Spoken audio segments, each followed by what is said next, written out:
According to Mick Mulroy, a former senior Pentagon official, the Saudis and the Emiratis may have an obvious interest in secure shipping lanes themselves, but they do not want to be seen as supporting Israel. A sailor on board the Arleigh Burke-class guided missile destroyer U.S. Mason DDG-87 monitors Red Sea ships with powerful binoculars as part of Operation Prosperity Guardian. The Pentagon named a number of countries that the U.S. stated will be involved in Operation Prosperity Guardian, a new multinational initiative to secure commercial lanes in the Red Sea. Two significant regional players and U.S. allies, the Kingdom of Saudi Arabia, TSA, and the United Arab Emirates, UAE, were conspicuously omitted from the list. The two monarchies have not yet made public comments on the new initiative, but analysts hold Breaking Defense that while their apparent decision to withhold support from the public is not surprising given the geopolitical realities in the region, it may also be the latest sign of a growing rift between Washington and the Gulf nations. Strategic analyst Yusuf Mubarak from Bahrain told Breaking Defense that modern U.S. foreign policy and its recent defense coalitions and initiatives have placed the national security interests of major historical Gulf allies like TSA and the UAE at a lower priority in favor of regional rivals and their proxies. Therefore, it is likely that the latest healthy action against the international marine movement will occur.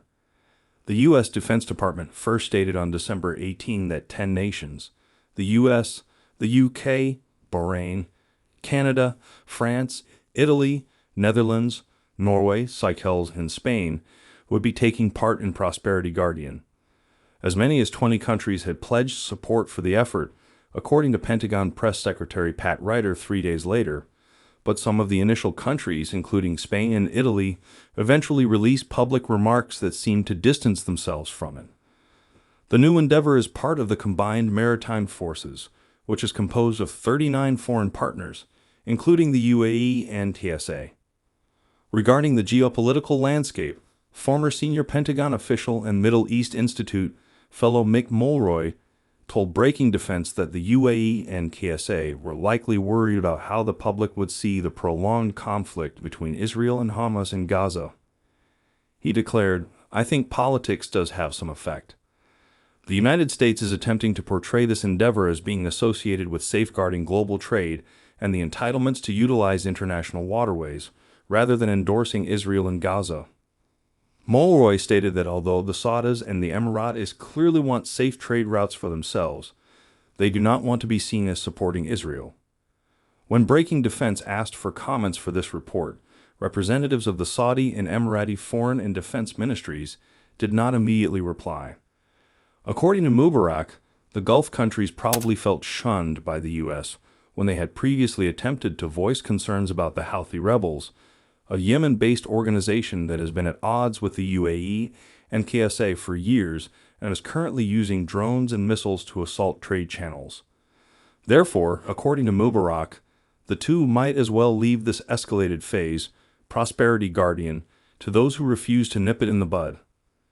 Political scientist and fellow strategic specialist Abdullah Al-Junaid, who resides in Bahrain, agreed with the viewpoint. There is a great deal of ambiguity surrounding American policies regarding how to deal with sources that pose a threat to regional security when those sources are Iranian or involve Iranian arms in the region, like the Houthis, Al-Junaid stated. Although it is still listed as a member, the UAE said in May that it was leaving the Combined Maritime Force cooperation due to frustration with the U.S. government's apparent lack of response to Iranian threats. Al-Junaid added that Saudi Arabia might believe its interests can be safeguarded without the need for a fresh international endeavor.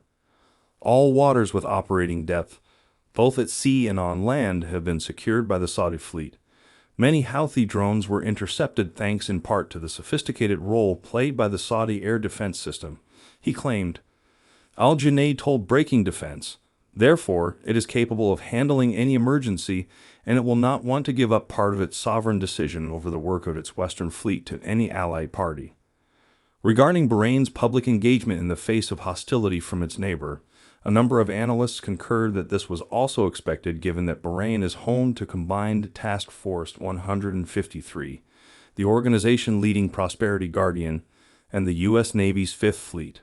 Notwithstanding Prosperity Guardian's geopolitical context, the researchers remarked that the U.S. military seemed to be taking a more assertive posture in the Red Sea, as shown by the death of suspected Houthi fighters on December 31 at sea. U.S. personnel have an inherent right to self-defense that has existed for a long time, a U.S. defense official told Breaking Defense.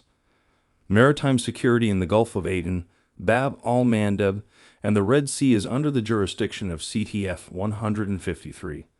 The U.S. Navy helicopter personnel were fired upon by the Houthi small boats on December 31, and they retaliated in self-defense, the speaker continued.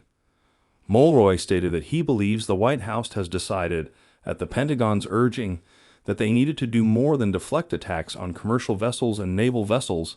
They needed to militarily respond to the source of the attacks and the storage of these significant weapon systems, which are primarily provided by Iran.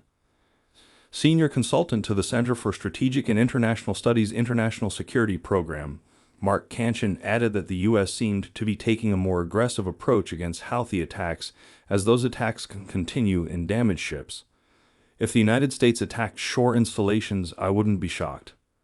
The Houthi strikes in the Red Sea have been denounced in a joint statement issued by the White House today on behalf of Washington and a number of its partners and friends.